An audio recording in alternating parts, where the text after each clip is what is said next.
It used to be our thing, those late-night calls that went on for hours, long after we ran out of things to say. The screen glow, the half-muted laughter, the quiet when someone fell asleep on mic. It felt safe, like our own little corner of the internet. There were 4 of us back then. And her, the one who could keep a dying conversation alive with a single joke. The one whose absence now sits like static in the silence. We hadn't talked in weeks after that night. None of us said it out loud, but we all stopped opening Discord around the same time. The thought of seeing her name still in that server list felt wrong. Sometimes, when I open the server out of habit, I still see the green ring light up beside her name, just for a second, before it fades. But tonight, someone suggested we get back on. Just one more call. For old time's sake. And for some reason, I said yes. It started normal. A couple of old usernames lit up one by one, little green circles blinking alive after weeks of silence. Someone joked about dusting off their mic. Another said it felt weird being back here. Then her name appeared. Just for a second. No one said anything, but I swear we all saw it. The familiar icon, same photo, same tag, glowing green before it vanished again. I thought, one of them started, but their voice lagged and cut out. The call glitched, audio stuttering, everyone's camera freezing on half frames of their faces. The kind of digital hiccup that feels too intentional. I checked the members list. Her name wasn't there anymore. But when the silence settled, I heard something faint under the static. Like someone breathing through an unplugged mic. No one spoke after that. For a few seconds, it felt like the call itself was listening. Someone finally laughed, a nervous, thin sound, and we started talking again. Old jokes, half memories, everyone talking too fast, like if we kept the noise up, we could drown out what we remembered. The call felt strange, though. Voices weren't quite syncing. When one of us talked, the echo came back half a second late, but sometimes, it echoed words no one had said yet. Then she answered a question that no one had asked her. It was just a whisper at first, distant, clipped by static. But it was her. That same half-asleep tone, teasing us for still being online. For a heartbeat, everyone froze. Then one friend said, too quickly, must be an old recording, right? Except the call timer kept moving, and her waveform lit up again, pulsing like something breathing. She said my name. Softly.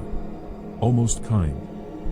Then came a sound I hadn't heard since that night, the quiet hum of her ceiling fan, the one that used to drone in the background whenever she talked. It faded, and the silence after felt wrong, too empty, like she'd taken something with her when she left the line. No one left the call. We just sat there, listening to the static breathe. Then, just before it cut out, I swear I heard the fan again, one slow turn, then nothing. I stayed in the call long after everyone else disconnected, watching the silence stack up in the chat like unread messages. The window was empty, no names, no icons, just the faint gray outline of where hers used to be. I kept trying to explain it, maybe it was cached audio, a distinct clip, anything that made sense. But when I checked the server logs the next morning, there was no recording. No audio. No user activity. Except one thing. The channel name had changed. Just one word, good night. None of us had touched it. And when I hovered over the name, the timestamp read 2:17 a.m., the exact minute we heard her voice. I closed Discord and unplugged my mic. But some nights, when I'm half asleep, I still hear a faint click from my headset. The soft crackle of someone joining the call. Sometimes there's a pause after the click, like whoever joined is waiting for me to answer. I tell myself it's nothing. Just interference. But part of me still waits for her to say my name again. At first, I thought it was interference. A soft pop through the mic, like someone brushing against their headset. Then a voice, faint, broken, cutting through the static. She said my name. No one moved. For a second, I actually smiled, like my brain refused to accept what I'd heard. Then it came again, clearer this time. The same rhythm. The same tired tone she used whenever she wanted us to stop talking over each other. Guys, come on. Liam disconnected first. The sound of his mic cutting out was so sharp it made me flinch. Someone else whispered, "Is this a recording?" But the voice kept going, like it didn't care if we answered.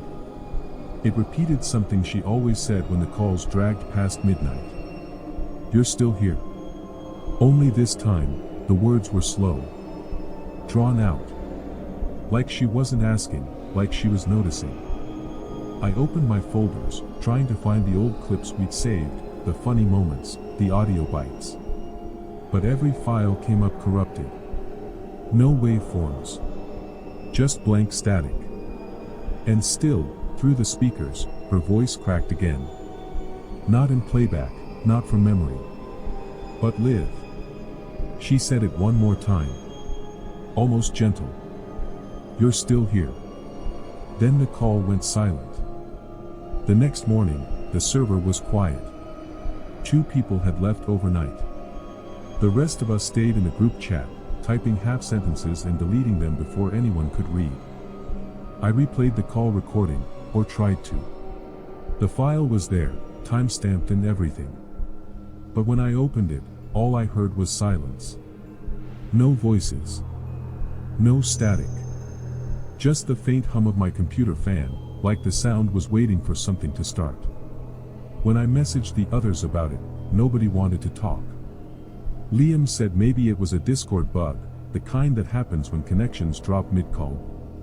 But I saw the way he typed it. Short words. No punctuation. Like he didn't believe it either. I told myself I'd check the logs one last time, just to make sure nothing had saved. That's when I saw it. Her icon lit up again. That familiar green ring, glowing like it had been waiting for me. It only stayed that way for a second before fading to gray. I almost convinced myself I imagined it. Until one unread message appeared in our old channel. From her, still here. It was Jamie who saw it first. He didn't say anything, just typed, "Check your DMs." My stomach sank. There it was. A new message. From her. Time-stamped at 2:13 a.m., the exact moment the call went dead. I clicked it before I could stop myself. The screen froze for a moment, like Discord didn't want to show me. Then the message appeared. "It wasn't your fault." That's all it said. No punctuation. No follow-up. For a second, I couldn't breathe, my throat locked, eyes burning. Because those were the last words she ever typed to me, the night of the accident. The night we were all on call, laughing, and I told her to drive home. Jamie said his message was the same. Then Liam. Each reply coming seconds apart, like they were typing from the same script. Before I could type anything back, the chat refreshed. Her name grayed out. Then vanished, profile gone, messages wiped, like she'd never existed. Only the notifications stayed, 3 little unread dots that wouldn't disappear no matter how many times I clicked them. Didn't sleep. Didn't dream.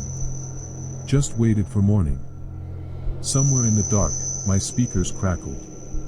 Like someone had just joined the call. I kept telling myself I'd delete the server. Move on. Pretend the call never happened. But I couldn't. Every time I hover over her name, my hand just stops. The others barely talk now. The chat's been quiet for weeks. Jamie changed his username. Liam hasn't logged in since. I keep the app muted, but sometimes, when I leave it open in the background, the icon still flashes green for a heartbeat. No sound. No notification. Just that faint glow, like someone's waiting on the other end. I know it isn't real. I know it can't be. Still, when the night gets quiet enough, I catch myself whispering, "Good night." And sometimes, the static answers. And sometimes, the static answers. That line isn't just chilling, it's pure grim myths. It captures your channel's essence in one breath, realistic unease, emotional truth, and quiet mythic dread. It doesn't scream horror, it whispers it through loss. The audience isn't sure if they've witnessed something paranormal or if grief has taken shape in static, and that uncertainty is what haunts them. Your viewers don't stay for scares, they stay for the silence after, the kind that makes them stare at their dark screen a little too long. That's the moment they realize. Grim Myths isn't just about what's gone. It's about what never really left.